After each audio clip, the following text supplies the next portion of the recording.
Merci beaucoup. Bien, donc puisque on a fait appel au fait que nous nous présentions et qu'on sache d'où on parle, donc je viens de l'Université de Liège et en 68 j'avais 12 ans et j'ai fait ma communion solennelle, donc je veux dire, j'étais pas en train de faire la manifestation. Donc, voilà. Alors, qu'est-ce que... Il faut que je le dirige vers la machine comme ça? Non? Sinon, c'est pas grave. Voilà.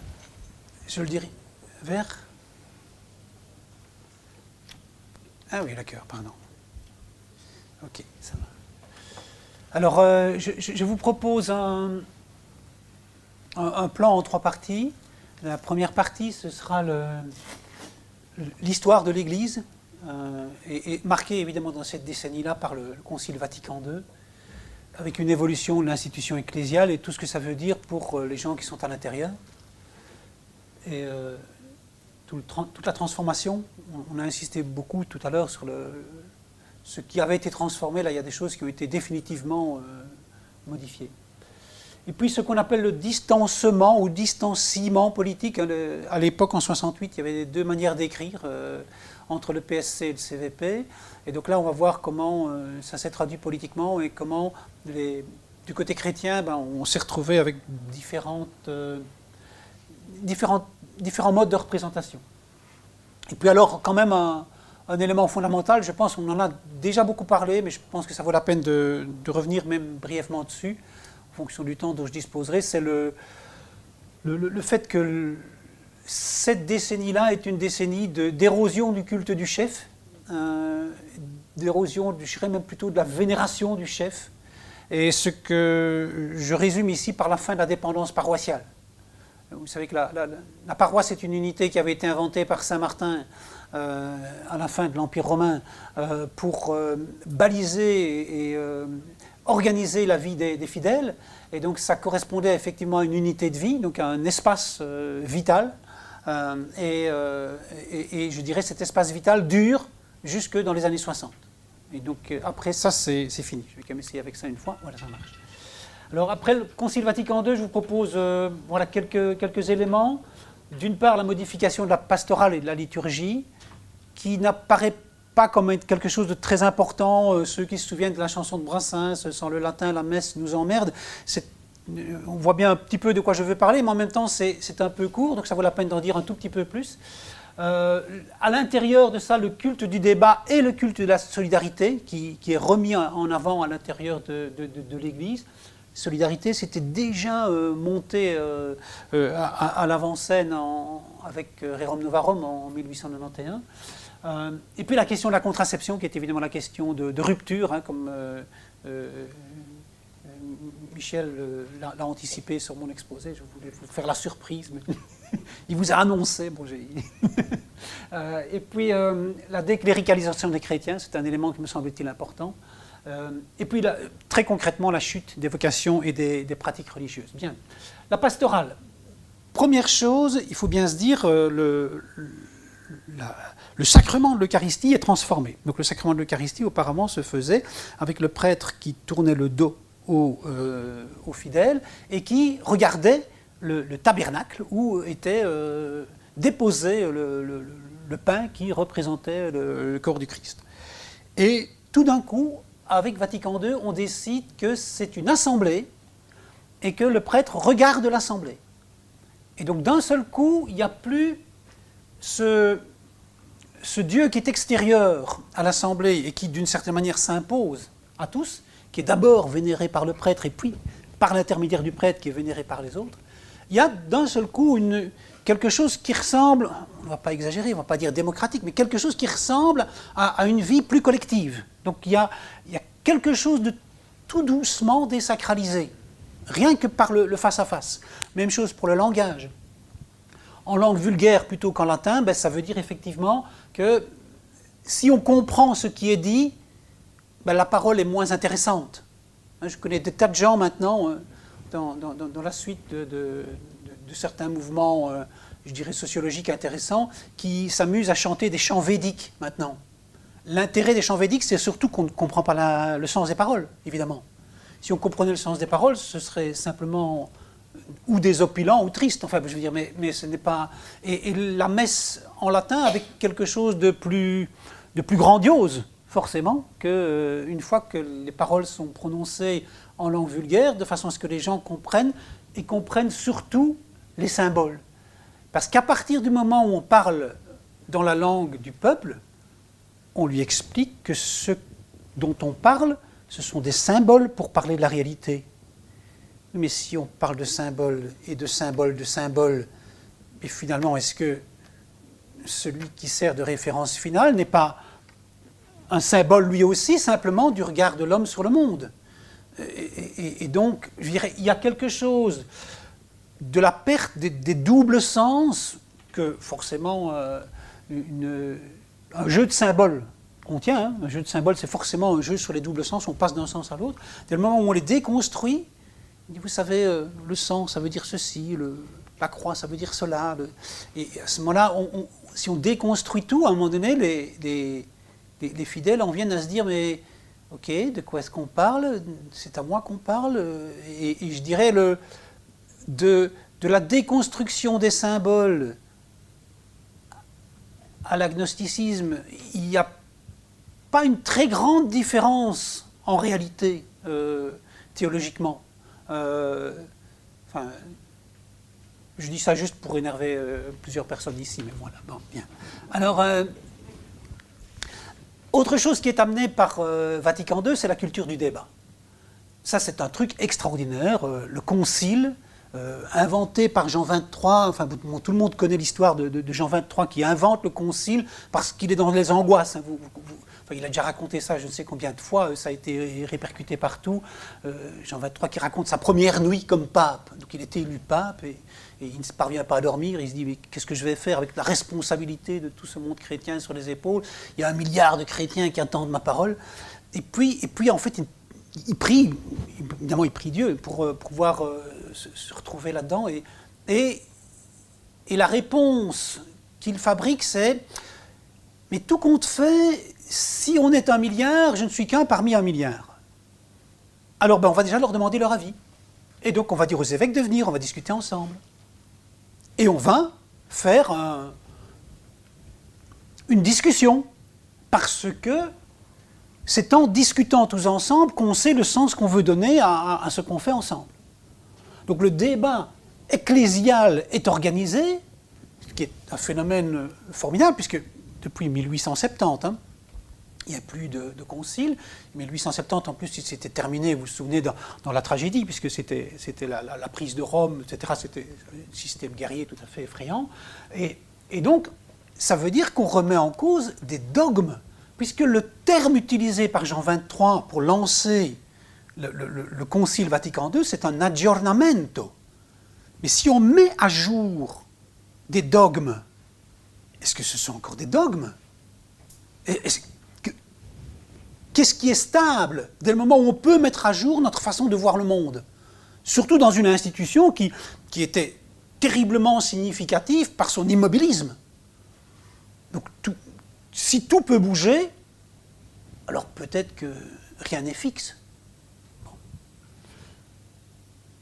Et ça, évidemment, je l'ai déjà signalé depuis 1891 et l'encyclique Rerum Novarum, la solidarité avec les plus pauvres est une des caractéristiques assumées par l'Église catholique, pas par tous les papes de la même manière, mais enfin bon, ce qui est intéressant dans l'encyclique Rerum Novarum, je cite juste une phrase parce que ça vaut la peine, c'est si un travailleur est contraint, en fonction de sa situation, à passer un contrat avec un patron dans des conditions qui ne lui permettent pas de vivre dignement, alors le contrat ne vaut rien.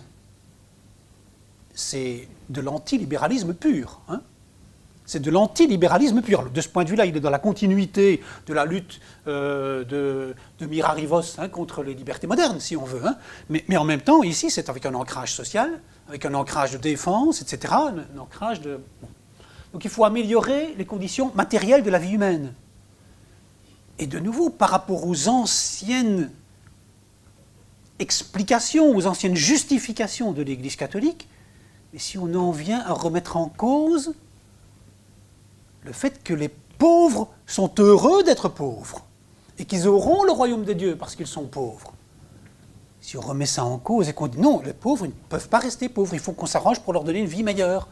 Mais ce qu'on ne remet pas en cause, c'est une façon de lire, d'ailleurs de travers, hein, les béatitudes, puisque vous savez tous que heureux les pauvres, car le royaume des dieux leur appartient, n'a jamais été dit comme ça, c'est heureux les pauvres en esprit. Ce qui change quand même tout, parce que pauvres en esprit, je veux dire, ça ne veut pas dire les pauvres matériellement. Bon.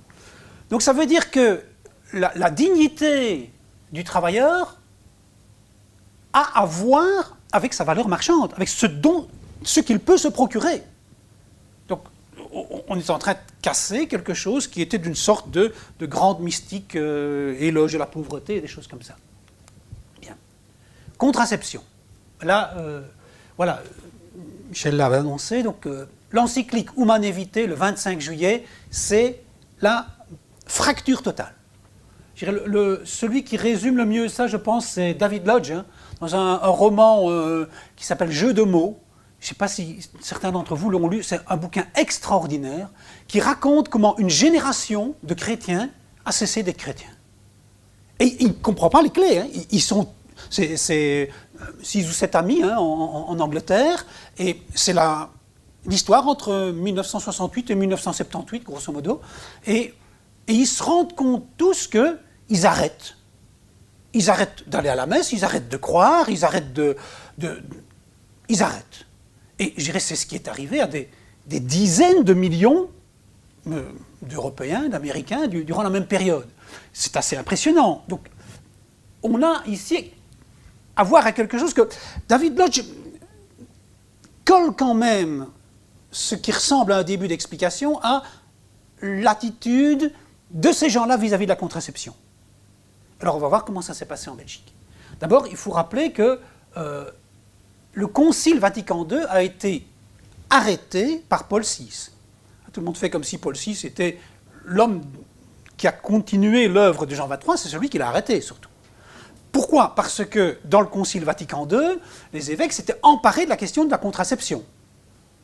Donc la contraception, vous connaissez tous, surtout la pilule contraceptive évidemment, qui avait été, je dirais, mise au point à la fin des années 50 et qui devenait effectivement performante dans les années 60, industriellement, donc qui permettait, pour la première fois dans l'histoire de l'humanité, à la moitié de l'humanité, de vivre aussi librement que l'autre moitié, grosso modo. Hein, donc, le modèle du Don Juan peut se féminiser à partir des années 60. Et là, c'est impressionnant, puisqu'on a le Concile qui s'en empare en disant on va en discuter, oui, mais avec tout ce qu'ils avaient déjà fait comme, je dirais, comme incursion dans ce qui était considéré comme vraiment stable dans le corps doctrinal de l'Église catholique, on ne savait pas jusqu'où ils allaient aller. Et donc Paul VI dit stop, on arrête. Il met sur pied une commission pontificale, composé de théologiens, il dit « Discutez un peu de la contraception, expliquez-moi un petit peu ce que l'Église doit en dire, etc. etc. » Et ils travaillent sur la pilule. Ils en arrivent à une conclusion double sur la pilule. Ils disent en fait il y a deux sortes de pilules. Alors il y a la pilule qui empêche l'ovulation. Ben, si elle empêche l'ovulation, il n'y a pas de rencontre entre les spermatozoïdes et un ovule. On ne voit pas pourquoi on pourrait l'interdire. Et il y a l'autre pilule, celle qui interdit non pas l'ovulation, mais la nidification de l'ovule une fois que la rencontre a été faite. Alors celle-là, quand même, il y a quand même fort un début de vie avec la rencontre de l'ovule et du spermatozoïde, donc quand même ça, on devrait l'interdire. Donc une autorisée, une interdite. Ils rendent leur rapport à Paul VI, qui dit « Ok, je prends la moitié et je jette l'autre ». Et il interdit toutes les pilules. Point terminé. Œuvre du diable, enfin, c'est pas ça qu'il dit, hein, n'exagérons, il est un peu plus malin que ça. Donc, mais Humanae Vitae, c'est ça, c'est la fin de l'autorisation pour les chrétiens d'utiliser la pilule. On est le 25 juillet. Début août, le cardinal Sunens, archevêque de Belgique, met sur la table de l'épiscopat belge le travail sur Humanae Vitae. Ils se rencontrent le 23 août et le 30 août. Ils font une déclaration commune. Qu'est-ce qu'ils disent? Ils disent, d'abord, quand le pape parle de ça, il ne parle pas en son autorité pontificale. Quoi? Ben oui, parce que l'infaillibilité pontificale avait été inventée par le Concile Vatican I quand le pape parle après avoir concerté avec tous les chrétiens et de façon consensuelle. Donc il faut qu'il y ait concertation et consensus. À ce moment-là, il parle de façon dogmatique et son dogme s'impose à tous les chrétiens. Il n'a pas fait ça, puisqu'il a fait l'inverse.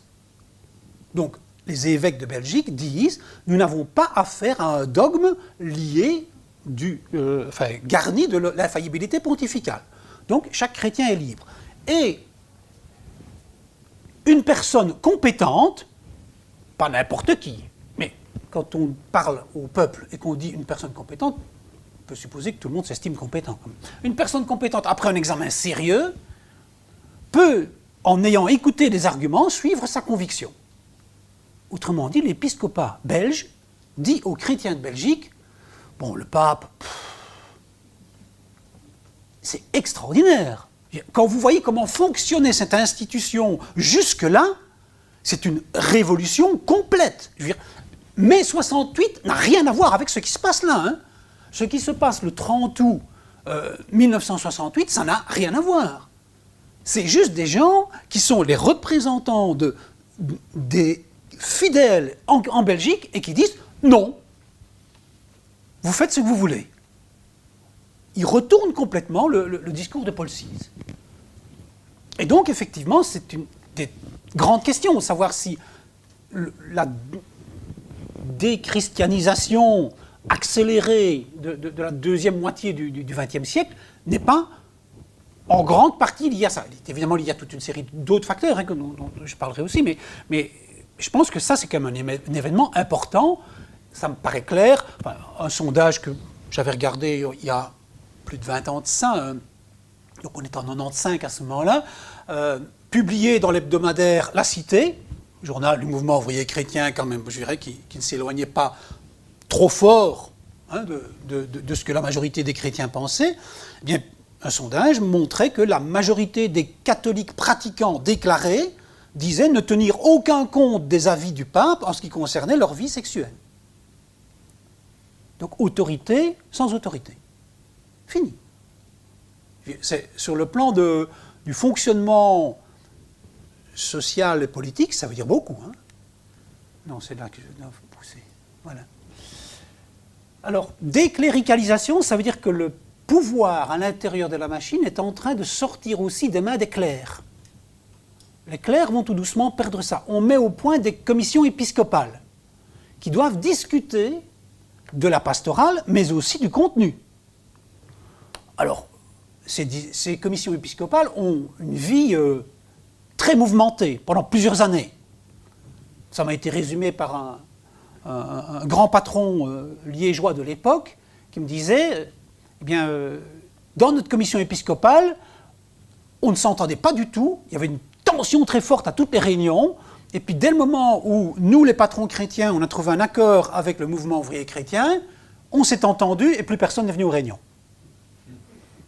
Donc ça veut dire que ces commissions avaient perdu du sens si on y perdait le débat. C'est quand même intéressant sur l'évolution du système. Alors, vous connaissez alors dans toute une série de pays, surtout d'Amérique latine, évidemment, les communautés ecclésiastiques de base, hein, communautés de vie de base, etc., répliquées dans toute une série de pays d'Europe, qui sont aussi des manières de s'emparer, en quelque sorte, de la parole chrétienne. Et ce qui est frappant, c'est la toute dernière enquête que je viens de faire auprès de gens de différents morceaux du mouvement ouvrier chrétien, c'est que les aumôniers sont partis. Alors vous savez bien pourquoi les aumôniers sont partis, c'est parce qu'il n'y en a plus. Hein, bon, mais les aumôniers sont partis. Il faut bien se dire ceci. Dans chaque réunion d'une centrale syndicale, il y avait un aumônier qui était présent. Jusqu'en 1960. Hein. Chaque fois. À chaque réunion de jeunes, que ce soit des jeunes ouvriers chrétiens, étudiants chrétiens, agriculteurs chrétiens ou indépendants chrétiens, il y avait un aumônier qui était présent pour expliquer comment il fallait voir le discours chrétien sur la question qu'ils étaient en train de traiter. Pfff, disparu. Alors bon, voilà, c'est le démon de midi qui les a pris. Bon, ben voilà. Alors, on va un peu regarder les chiffres, hein, puisqu'on aime bien ça d'habitude dans notre monde intellectuel. Donc, baisse des vocations, ben, en gros, il y avait 10 000 prêtres en 1960, et le dernier chiffre sorti, vous avez vu probablement l'enquête publié par l'épiscopat de Belgique, enfin, il y a un article avant-hier, je pense, dans la Libre, c'est 2770, je pense, maintenant, enfin, la dernière fois en 2016. Donc c'est déjà une belle chute. Alors, si on regarde la baisse des pratiquants, alors là, j'ai pris les chiffres que je pouvais trouver, donc j'ai pris trois sources différentes. Le premier, c'est en 1962, c'est la première année où j'ai trouvé les chiffres, dans un des plus vieux courriers hebdomadaires du Christ qui parlait de cette question-là. Et c'est, en Belgique, on aurait eu à ce moment-là 42% et demi de pratiquants. Avec évidemment une différence très forte, hein, une Flandre à 60%, une Wallonie à 40%, et Bruxelles encore un peu plus bas. Et puis la chute, ici, vous voyez la chute de 8% en 10 ans, vous avez une chute qui continue après, et qui arrive maintenant à un chiffre, je n'ai pas les chiffres détaillés dans la dernière enquête, j'ai fouillé le travail qui avait été publié, mais ils n'ont pas donné les chiffres par région, mais pour l'ensemble de la Belgique, ils estiment qu'ils ont 9,4% de pratiquants dominicaux déclarés, mais maintenant, quand on dit pratiquants dominicaux, ça veut dire quelqu'un qui va au moins à la messe une fois par mois. On n'est plus aux pratiquants dominicaux de 1960. Hein. Là, on était à une fois par semaine. Hein. C'était pas rigoler avec ça. Alors, ce qui est impressionnant, c'est de voir la vitesse de chute en Flandre, en Wallonie et à Bruxelles. C'est en Flandre que c'est le plus important. N'oubliez jamais ça, pour un tout autre problème de politique belge, je pense à la NVA. C'est un élément du discours de la NVA qui a été complètement sous-estimé par la plupart des francophones. Quand, en janvier 2014, la NVA a fait son congrès institutionnel, annonçant son programme institutionnel pour 2014. On sait qu'il ne l'a pas respecté et qu'il n'avait pas l'intention de le respecter, on le savait déjà depuis juillet 2013. Mais ça ne fait rien. Ils font quand même un congrès et ils annoncent ce qu'ils veulent changer dans le système belge. À ce moment-là, pour justifier son discours, Bart de Wever dit « Nous allons faire une révolution aussi grande que celle de Martin Luther ». On est dans une Flandre catholique et quelqu'un cite Martin Luther comme modèle. Où est-ce qu'on est, s'il vous plaît ? On a perdu tout point de repère. On n'a pas perdu les points de repère. On attaque le monde catholique. Effectivement, depuis lors, la NVA n'arrête pas d'attaquer les syndicats chrétiens, les mutuelles chrétiennes, les coopératives chrétiennes et maintenant l'école chrétienne. Et par là, on voit qu'elle va finir par attaquer la gratuité de l'enseignement. Parce que ce n'est pas le fait qu'elle soit chrétienne qui les dérange, c'est le fait qu'il y ait un pouvoir organisateur qui échappe à sa mainmise. Et ça, c'est très intéressant. Bon, c'est pas de ça que je voulais parler, on ne va pas parler. Alors, il me reste 5 minutes, bon d'accord. Alors, le distanciement politique, je crois que j'avais zappé ma dernière partie, ok. Non mais tu fais bien de me le rappeler. Hein. Non. Alors, donc, il faut rappeler quand même le contexte ici. On a d'abord un mouvement flamand qui monte depuis 1954, mais spécifiquement en 1968, un mouvement wallon qui monte, je dirais, grosso modo depuis après les grèves de 60, hein, il était présent déjà avant, bien entendu, et puis le choc du 6 février 68, hein, Jan Verhoeven à la Chambre, etc. etc. Bien. Alors, dans le mouvement flamand, regardons simplement la Volksunie présente depuis 1954. Dans le début des années 60, Wilfried Martens qui organise les marches sur Bruxelles avec un mouvement bien organisé, solide, etc. Il monte à l'assaut des CVP Jongeren avec le Wonder Bureau, dont Paul Goossens, dont on a beaucoup parlé tout à l'heure, et dont toute une série d'autres intellectuels de haut niveau. Il y a Herman Van Rompuy, il y a Jean-Luc Dehaene, bien entendu, et toute une série d'autres gens. Voilà. Ils font 3 manifestes. Alors là, regardez bien, on est dans un système catholique traditionnel. Hein. Ils disent, il nous faut une école pluraliste. Fini l'Église catholique, pouvoir organisateur d'une école. Fini. École pluraliste. On veut un rassemblement des progressistes. Donc là, ils répondent à ce que Léo Collard va annoncer en 69, hein, parce que j'ai pris la période 68 à 70, en fait, ici. Et le manifeste pour le fédéralisme. Bon, sur les 3 manifestes, ils n'ont pu en défendre qu'un et aller jusqu'au bout que sur un. Je me dis, une génération qui réussit un projet sur 3, c'est déjà pas mal. Hein, bon, tout le monde ne peut pas en dire autant. Du côté wallon, alors on avait évidemment aussi divers mouvements culturels et sociaux. Avec le MPOE donc, d'André Renard, on a des revendications socio-économiques.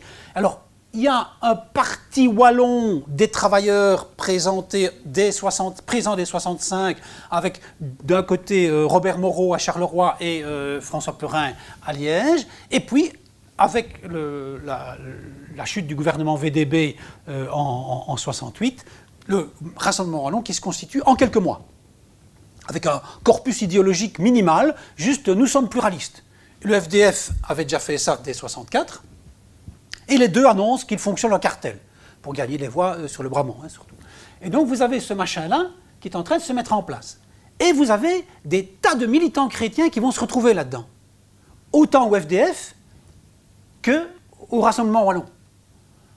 Alors, Leuven-Vlaams, oui, ce que je voulais dire, c'est que le gouvernement chute après une interpellation au Parlement, à peu près tout le monde le sait ici, en tout cas, je n'ai pas besoin de l'apprendre à Helsuit, et tout ça après que l'évêque de Bruges ait dit qu'il s'était trompé. Donc vous voyez déjà la logique de l'évêque de Bruges jusque-là avait défendu la position du pouvoir organisateur unifié qui disait c'est un enseignement univoque qui va se donner à Leuven, point terminé. Et puis l'évêque de Bruges dit non, je me suis trompé, il faut que les francophones retournent chez eux. Alors VDB chute, tout de suite une prise de distance entre le CVP et le PSC, la création des deux mouvements. La plupart des militants du PSC restent au PSC, mais une grande partie vont au Rassemblement wallon et au FDF.